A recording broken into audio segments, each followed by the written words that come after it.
در آغاز باز یک صبح نو من شاله گلخوجه هستم در روبروی شما بینندگان عزیز و بسپاس از یک شما که هر صبح خودتون رو با خبرهای رادیو آزادی آغاز میکنید و هر روز آزادی ویدیو کانال ما رو در یوتیوب تماشا میکنید. امروز پنجشنبه 4 ایول است و قبل از اون که به خبرها رجوع کنیم از بود و هوا میگیم. امروز در پراگ هوا آفتابی بوده، انتظار میرود که حرارت روزانه تا 24 درجه رو تشکیل نماید. در مسکو هوا بارانی و تا 17 درجه گرم خواهد بود.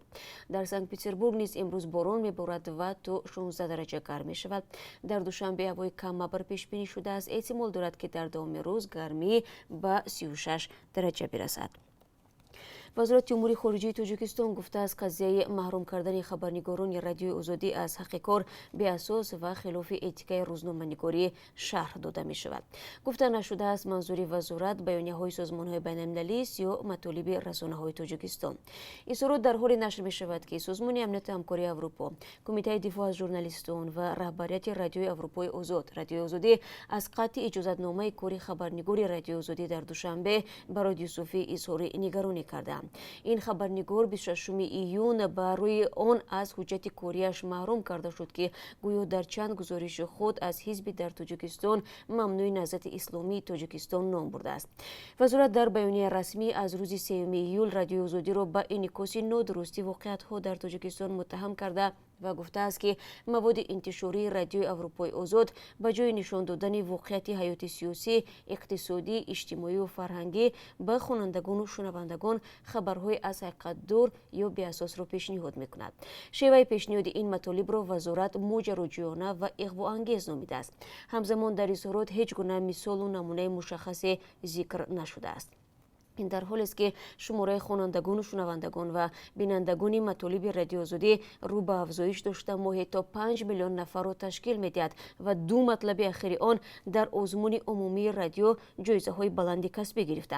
وزارت امور خارجه ادعا کرده است که رادیو آزادی ایدئولوژی های افراطی حزب ممنوع نهضت اسلامی و گروه 24 را تبلیغ میکند. هر دو سازمان را در تاجیکستان افراطی اعلام کردند و فعالیت آنها منع است. رهبران و بعضی از اعضای این سازمان ها در خارج از تاجیکستان زندگی میکنند و میگویند هیچ ایدئولوژی افراطی ندارند و به سبب مخالفتشان با سیاست‌های دولت آنها را افراطی اعلام کردند. و شیوه کاری رادیو آزادی پیشنهاد خبر و معلومات بوده تبلیغ را کاملا خلاف اساسنامه و اخلاق روزنامه‌نگاری میشمارد.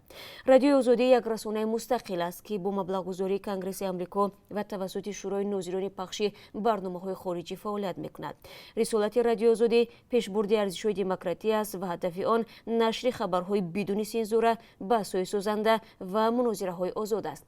رادیو آزادی طرفدار هیچ گونه ایدئولوژی نیست و اطلاعات معتمد و خبرهای ابجکتیوی را نشر می‌کند.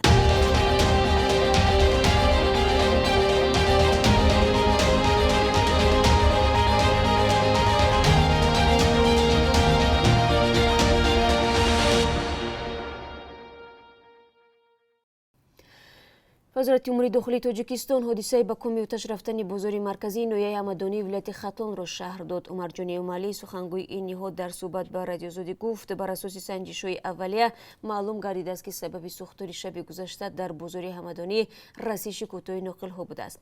همصحبتمان گفت در پی این حادثه 200 متر کوادراتی بازار سوخته است. او میگوید حال سنجش حادثه ادامه دارد و به زودی خسارات و دیگر تفصیلات حادثه معلوم خواهد شد. یادآور می‌شویم که سوختار ساعت 2 شب 3 ایول سر زده بیش از 1 ساعت ادامه یافته است. اتحادیه اروپا با نشر یک خبرنامه از رساندن کمک به ساکنان آسیب دیده تاجیکستان بنابر آبخیزی‌های اخیر اطلاع داد. کمک اتحادیه اروپا حدود 70,000 یورو را تشکیل داده به مناطق سوخت و ختلان که از همه بیش از این آفت طبیعی خسارات دیدند روانه می‌گردد. گفته می‌شود عائله‌هایی که خانه‌های آنها پر نابود شدند یا به طور جدی از آبخیزی خراب گردیدند کمک پولی رایگان دریافت می‌کنند. در مجموع باید 2700 ساکن این مناطق از کمک مالی اتحادیه اروپا برخوردار شوند. ҳамон гуна ки қаблан хабар дода будем, аз 1 то 7 июни соли равон бо ришоти беҳисти борон боиси он шуд ки дар аксар манотиқи Тоҷикистон селу обхезӣ рух дода сокинонро аз манзилҳои истиқоматиашон маҳрум намояд. гуфта мешавад ки дар ин муддат аз офати табиӣ беш аз 6700 нафар сокинони Тоҷикистон зарар диданд. тибқи маълумоти расмӣ аз обхезиҳои охир дар Тоҷикистон дасти кам 1000 хонаҳои истиқоматӣ хароб гардида, аз ин миён 35% манзилҳо пурра вайрону валангор шуданд. 90% харобкориҳои офати табиӣ ба сокинони манотиқи Суғду Хатлон рост меояд. сокинони ин манотиқ дар баробари аз даст додани манзилҳои зист бо тамоми ҷозихона, инчунин аз маҳсулоти хӯрокворӣ ва чорвои худ низ бенасиб монданд. заминҳои киш ки манбаи асосии даромади аҳолӣ дар Суғду Хатлон ба ҳисоб меравад низ зарар диданд. президенти амрико Дональд Трамп ба ҳушдори Эрон дар мавриди тавсияи захираи урани ғанишуда вокуниш нишон дода гуфт, ин гуна таҳдидҳо ба истлоҳ баргашта худатро мегазанд. ин суханонро Трамп дар шабакаи Твиттер баъд аз он навишт ки президенти Эрон Ҳасан Рӯҳонӣ гуфт ки баъди 7 июл кишвараш ғанисозии уранро ки дар сӯзиши соли 2015 муқаррар шудааст дигар риоя намекунад. ӯ ҳамчунин амрикоро ба эътирофи дубораи сӯзишномае даъват кард ки Теҳрон дар доираи он даст кашидан аз баъзе барномаҳои ҳастаиро ваъда дода буд. ба гуфтаи Рӯҳонӣ, Эрон ғанисозии уранро то ба андозае ки мехоҳад идома медиҳад. вай гуфт, агар бо амрико сӯзише ҳосил шавад, ин тасмими онҳо дар давоми 1 соат бекор карда мешавад ва бинобар ин ҷомеаи байналмилалӣ набояд нигарон шавад. президенти Эрон дастур дод ки агар Вашингтон таҳримҳои зидди Теҳронро камтар накунад, корҳо дар истгоҳи шаҳри Арок дубора аз сар гирифта шаванд. корҳо дар ин истгоҳ соли 2015 пас аз сӯзиши ҳастаии Теҳрон бо абарқудратҳои ҷаҳон қатъ шуда буданд.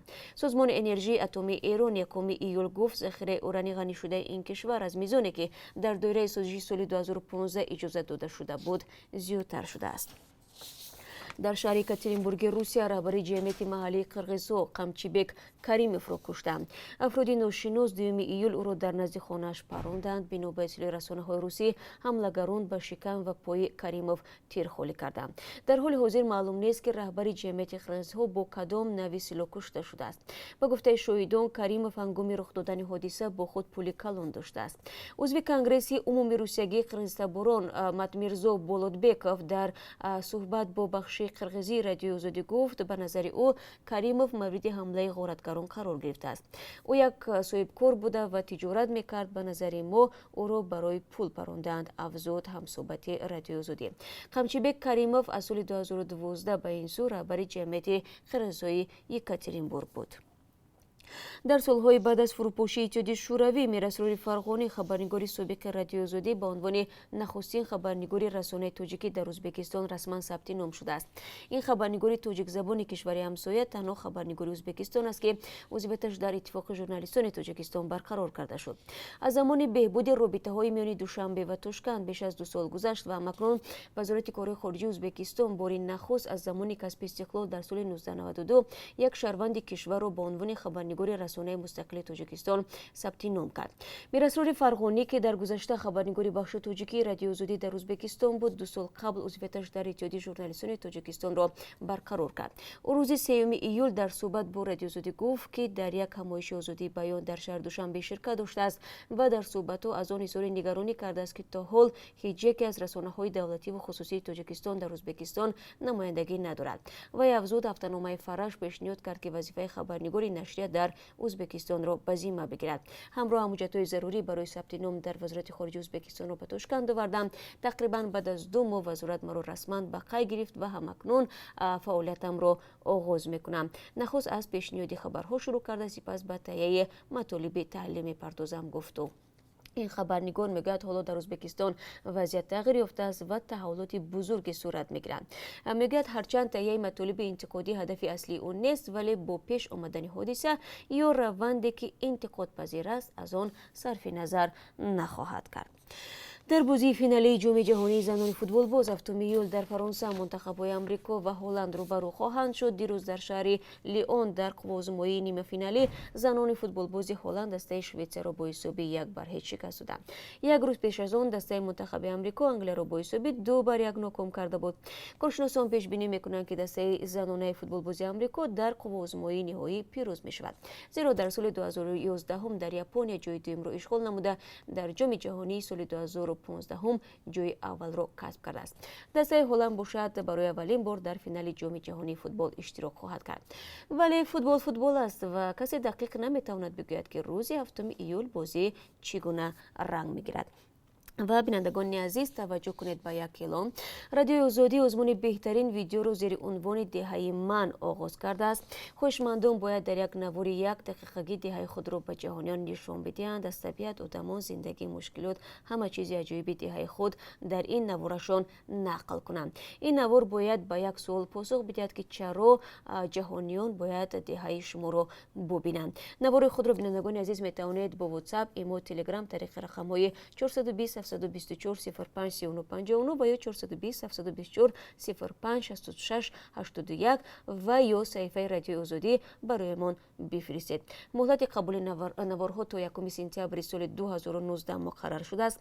جایزه ها باشند چنینند: جای یکم ویدیو کامera، جای دوم پلنشت و جای سوم سمارت فون. ما منتظر نوارهای شما هستیم و احتمالاً یکی از این جایزه ها نصیب شما بینندگان عزیز خواهد شد.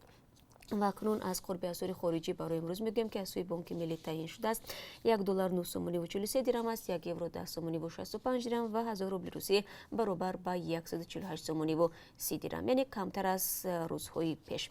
و با سپاس از یکایک شما بینندگان عزیز برای همراهی. من همه شما رو بعد از کمتر از 3 دیگر در تقدیم خبرهای روز و میگونه در سرخط خبرها منتظر میشوم. در همینجا در آزادی ویدیو. تشکر برای همکاری و برای تماشا و روزی خوب داشته باشید.